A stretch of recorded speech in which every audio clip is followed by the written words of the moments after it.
In the day's other news, mandates for COVID-19 vaccination spread to more of the country as the Delta variant surges. New York became the nation's first big city to require proof of shots for indoor dining, theaters, and gyms.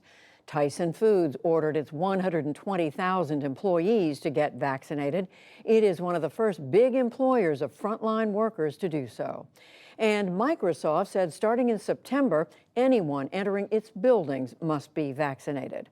Also today, major U.S. automakers announced that unionized workers must return to work wearing masks tomorrow. In Florida, Republican Governor Ron DeSantis rejected any new restrictions today. He spoke in Miami after news that COVID hospitalizations in the state hit a record for the third straight day. We're not shutting down. We're going to have schools open. We're protecting every Floridian's job in this state. We're protecting people's small businesses. These interventions have failed time and time again throughout this pandemic, not just in the United States, but abroad. They have not stopped the spread, and particularly with Delta, which is even more transmissible.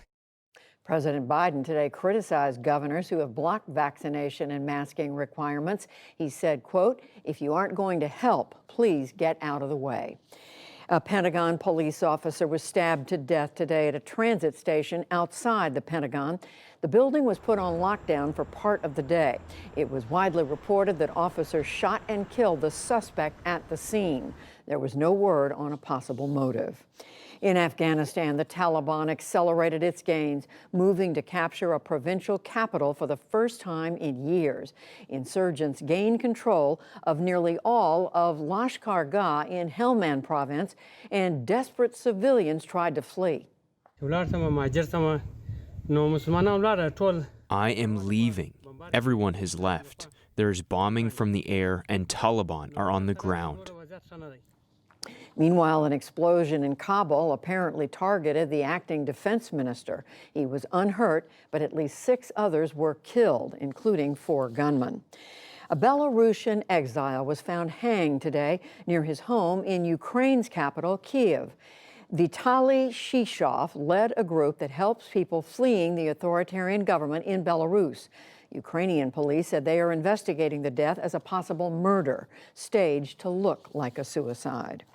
A major forest fire is burning on the outskirts of Athens, Greece tonight, forcing thousands to flee their homes.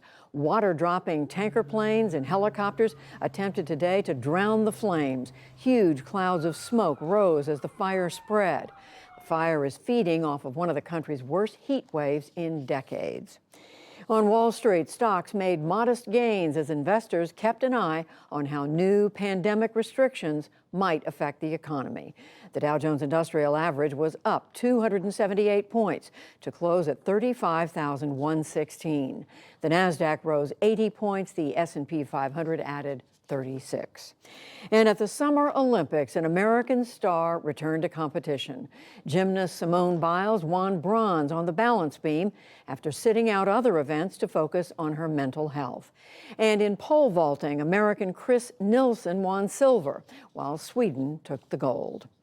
Still to come on the NewsHour, how the infrastructure deal aims to boost broadband across the U.S., why wildfires hit Western families unequally. A sculptor changes perspective, marveling viewers for decades, and much more.